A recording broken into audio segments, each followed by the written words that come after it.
So hello guys, welcome back to my channel. और आज मैं रिव्यू वीडियो है। एक बुक पढ़ी थी मैंने कुछ दिनों पहले, गुनाहों का देवता, और इसके रचयिता है धर्मवीर भारती साहब। और अच्छी है। अगर कोई हिंदी की बुक्स पढ़ता है तो यही सजेस्ट की जाती है। One of the best book in Hindi साहित्य बोली जाती है। सो डिस्क्लेमर दे देती हूँ पहले ही, जो ये बुक पढ़ने वाला है या जिसने पढ़ी नहीं है, सो मैं इसमें थोड़ी सी रिवील करने वाली हूँ कुछ चीज़ें। अगर कोई पढ़ना चाहता है तो मत सुनना। और ओपिनियन दे रही हूँ एक बुक पढ़ने के बाद मेरा बना हुआ है। क्योंकि जब मैंने ये पढ़ी थी तो फिर मैं यूट्यूब में गई कि मेरे दिमाग में एक प्रोस्पेक्टिव बना था। मैंने सोचा लोगों का क्या बना हुआ है, और ज़्यादातर लड़कों के ही रिव्यू थे। और उन्होंने बोला था कि गुनाहों का देवता इट्स बेसिकली अ स्टोरी। एक लड़का है, Chandan Kapoor, I call him mister Kapoor, and लड़की है सुधा। सो इन दोनों की लव स्टोरी है। सो पहले ब्रीफ मैं बता देती हूँ कि स्टोरी में होता क्या है, उसके बाद डिस्कस करते हैं क्या होता है। सो जो सुधा थी वो पहले अपने गांव में कहीं किसी के साथ रहती थी। उसके बाद जब वो 7th स्टैंडर्ड में थी, वो आई थिंक अपने पापा के पास आती है पढ़ाई के लिए। और दूसरी तरफ जो मिस्टर कपूर है, चंदन कपूर, यही नाम था शायद, मैं थोड़ा भूल गई हूँ। तो वो जो होता है, उसके पापा और मम्मी ने उसका परित्याग कर दिया होता है वो। और जब वो इलाहाबाद आया होता है, तो वहाँ पे जब वो इलाहाबाद आया होता है तो जो डॉक्टर साहब होते हैं कि सुधा के जो फादर होते हैं, वो उसको आगे बढ़ने के लिए इंस्पायर करते हैं और उसकी थोड़ी फाइनेंशियली हेल्प करता है। So both of them fail in love with each other, और उनको पता भी नहीं होता है। सो एक एक सुधा की एक फ्रेंड होती है गीसू, वो उसको आई थिंक सही नाम प्रोनाउंस कर, सही नाम बोल रही हूँ, मुझे याद नहीं है, नाम थोड़े भूल जाती हूँ। सो जो गीसू होती है वो एक उसकी एक कहावत, वो सॉरी शायर भी आता है कि पता तब चलता है शायद जब पैरों तले ज़मीन खिसक जाएगी, समथिंग ऐसा कुछ होता है। सो जब सुधा की शादी की बात चल रही होती है तो देन दे बोथ रियलाइज कि oh may B we like each other, something ऐसा। सो सुधा जो थी वो शादी नहीं करना चाहती थी, बट क्योंकि सुधा के जो फादर थे उन्होंने चंदन से बोला होता है कि तुम प्लीज़ सुधा को मनवाओ क्योंकि लड़का अच्छा है। एंड चंदन नहीं बात टाल सकता था, तो ये होता है कि वो उसको शादी के लिए मनवा देता है। वो नहीं करना चाहती है बट वो कर लेती है, ये बन जाता है। सो अब वो शादी कर चुकी है, और उसके बाद स्पॉइलर कि वो लास्ट में बहुत तड़प तड़प के मरती है। जिस तरह से लेखक धर्मवीर भारती साहब ने बताया है कि वो जितनी बुरी तरीके से मरती है, जब वो मर रही थी वो प्रेग्नेंट थी और बहुत बुरी तरीके से मरती है। सो अब ये क्वेश्चन आता है कि गुनाहों का देवता है कौन। सो मैंने इसके बाद ना स्टेटस भी डाला था अपना। सो मुझे पता था कि मेरे उसमें 2-3 लोगों ने तो पढ़ा हुआ है। सो मुझे मैसेज आया मेरी स्कूल फ्रेंड का, अंकिता का, एंड उसने बोला कि यार मैं अभी पढ़ रही हूँ, मैं भी पढ़ रही हूँ ये चीज़, तो मैं क्या बताना मुझे। और आई थिंक संजय का आया था मुझे, एंड संजय ने बोला चंदन कि तू कैसे सुधा को गलत ठहरा सकती है, मेरे लिए तो चंदन है। And then I asked my brother, क्योंकि उसने भी मुझसे बोलता कि पढ़ना करके। मैंने उससे पूछा कि तुझे कौन लगा, एंड उसने बोला कि उतना नहीं पर मुझे भी चंदन ही लगा। सो मैंने कहा मेरे ओपिनियन अलग थे, और मैं बताती हूँ कि मुझे सुधा की गलत लगी। तो जब उनकी मैं तब नहीं रोई जब वो मर रही थी तड़प तड़प के। मैं सिर्फ उस समय, मेरा ये ड्रीम भी था कि मैं ये बुक पढ़ के रोऊँ, थोड़ा बहुत रोई हूँ, उतना भी नहीं। बट जब उसकी शादी हो रही थी मुझे उस समय बुरा लग रहा था। जो एक नेचर होता है ना गर्ल्स का कि उसे कोई चीज़ पसंद नहीं है, वो डायरेक्टली नहीं बोल रही है, उसको टॉन्टिंग कर रही है कि कि मैं शादी कर रही हूँ तुम्हारी वजह से, और चीज़ें हो रही है ऐसी। तो ये चीज़ें हो रहा था, तो उस समय मुझे बहुत बुरा फील हो रहा था। बट फिर मुझे ऐसा लगा यार ये कर क्यों रही है, मतलब नहीं करना चाहिए था। अगर क्योंकि आई थिंक मेरी दीदी ने हमेशा एक बात बोली है कि आपकी डिसीज़न आप जब लेते हो इन्फ्लुएंस हो सकता है, लेकिन आपने जब ले लिया है तो फिर आप ही को सहना है वो चीज़ें कि जो आपने किया हुआ है। सो ये बात मेरी दीदी ने बोली थी, और मैं उस समय सोच रही थी कि ठीक है कि she is in deeply love with Chandan, and वो नहीं चाहती थी कि चंदन बोलता है कि यू नो कि कर लो, क्योंकि तुम्हारे पापा ने मुझसे पहली बार कोई चीज़ मांगी है और मैं नहीं मना करना चाहता, मैं नहीं चाहता कि उनके जितने भी एहसान है वो हो जाए, और वो कर लेती है, ठीक है। तो मुझे ऐसा था कि उसने की क्यों, बट फिर मुझे रियलाइज़ होता है कि वो उससे तब मिली थी जब वो 7th स्टैंडर्ड में थी, और अभी वो ग्रेजुएशन 3rd ईयर उसका ऑलमोस्ट कंप्लीट हो गया है। सो उसे अभी तक नहीं पता था, जब उसको पता चलता है कि अच्छा मेरी शादी होने है, तो देन से रियलाइज़ कि okay I might be fell for this guy. So ठीक है, एक तरह से मैं खुद को संवेदना दिया मैंने कि ओके मे बी वो इतनी ज़्यादा डीपली उसके प्यार में थी कि उसने हाँ बोल दी। बट लड़की, जब after 1 month you came to your home and Chandan का बिहेवियर पूरी तरह बदल गया था। मैं चंदन की प्रोस्पेक्टिव से भी देख रही थी कि कि ही कुडंट सी, मतलब इतना बेयर नहीं कर पा रहा था कि तुम्हें सिंदूर में उसमें देखना, बट वो तुम्हें देख नहीं पा रहा है, और तुम वो ज़िंदगी जी रही हो 1 महीने से जो तुम जीना नहीं चाहती उसकी वजह से, और फिर भी तुम उसको दोषी नहीं ठहरा रही हो, तुम अपने आप को दोषी ठहरा रही हो। पहला रेड फ्लैग इन सुधा।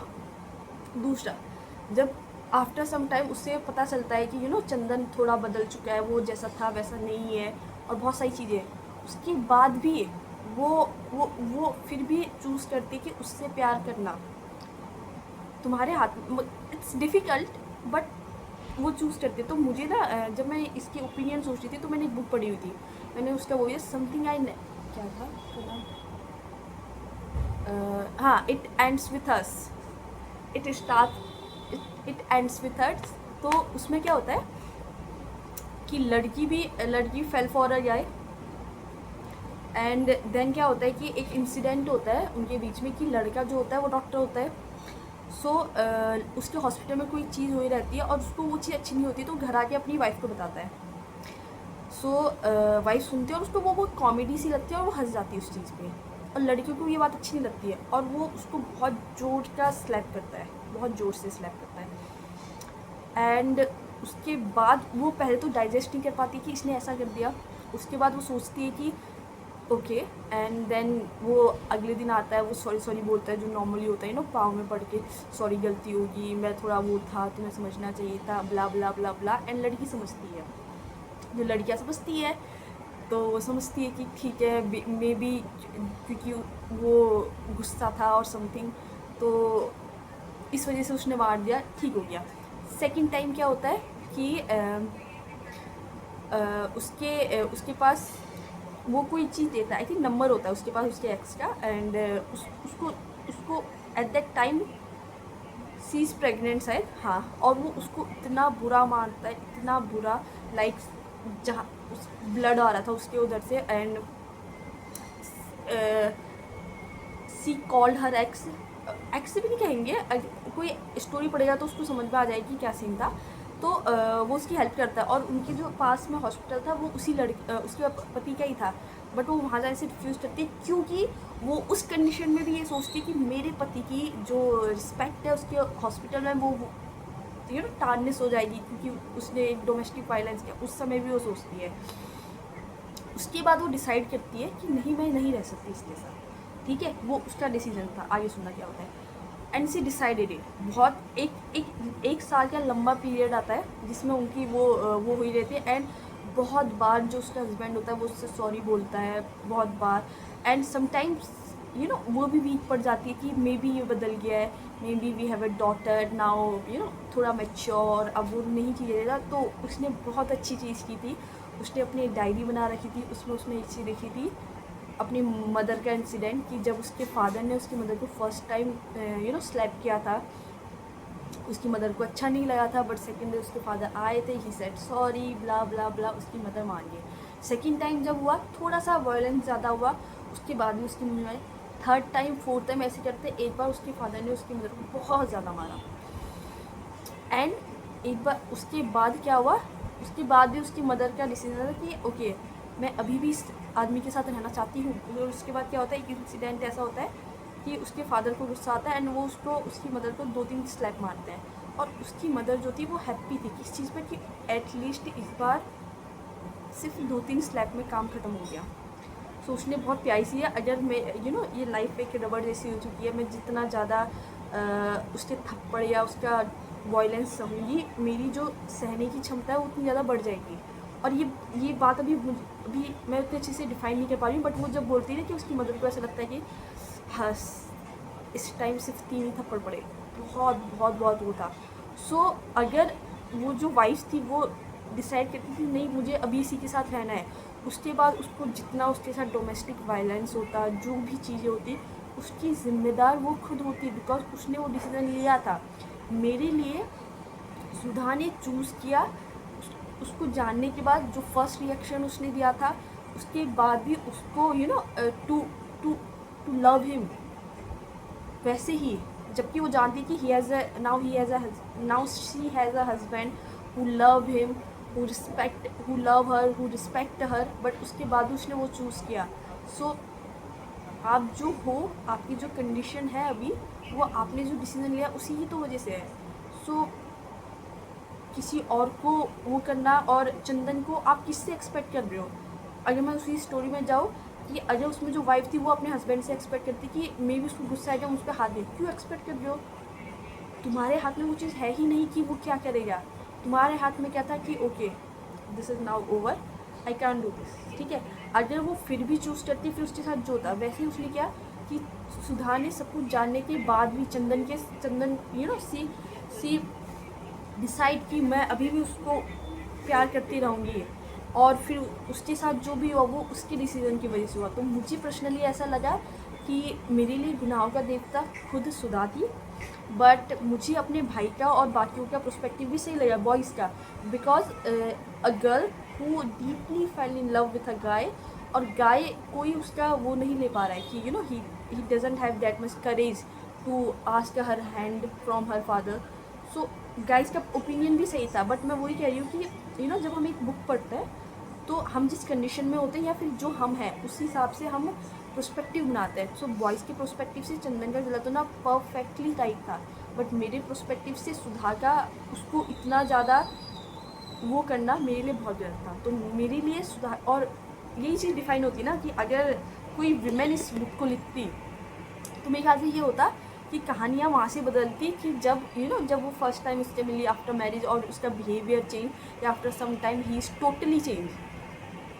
सो वो कहती कि नहीं अब मैं ना बहुत हो गया, अब ज़रा यू टर्न मान लो वाला कि I have a husband and he loves me, blah blah blah, bye bye, वैसा वाला विच इज़ वो होता। सो ये होता है कि ऐसा बोलते हैं कि जब a women represent a women, सो वो बहुत डिफरेंट होता है, और when main represent a women, तो यहाँ पे को थोड़ा सा सुधार को वो दिखाया कि बेचारी ने इतना सब किया और फिर भी चंदन ने उसके साथ ऐसा किया। चंदन भी रॉन्ग था, बट मेरे लिए ये था कि तुमने उससे उतना रॉन्ग कि तुम्हारे पास था कि तुम छोड़ सकते थे कि क्योंकि he is changed, he is blah blah blah blah blah, क्योंकि जो डिसीजन लिया था, क्योंकि उसका कहना आसान था कि you should just get married, but तुम्हें तो वो जीवन जीना था, तो तुम्हें सोचना चाहिए था। सो मेरे हिसाब से गुनाहों का देवता में एज ए वीमेन सुधा ही गलत थी, उसके हर एक डिसीजन की वजह से, क्योंकि जो उसने डिसीजन लिए सब गलत थे। सो एंड बाकी बॉयज़ के हिसाब से of course if they find a women who love them so much and फिर भी वो रिस्पेक्ट नहीं करते, तो बॉयज़ का भी मैं समझ गई, अपने भाई का भी, सबका, कि हाँ उनको लगेगा चंदन गलत है, बट मेरे लिए सुधा गलत है। बाय।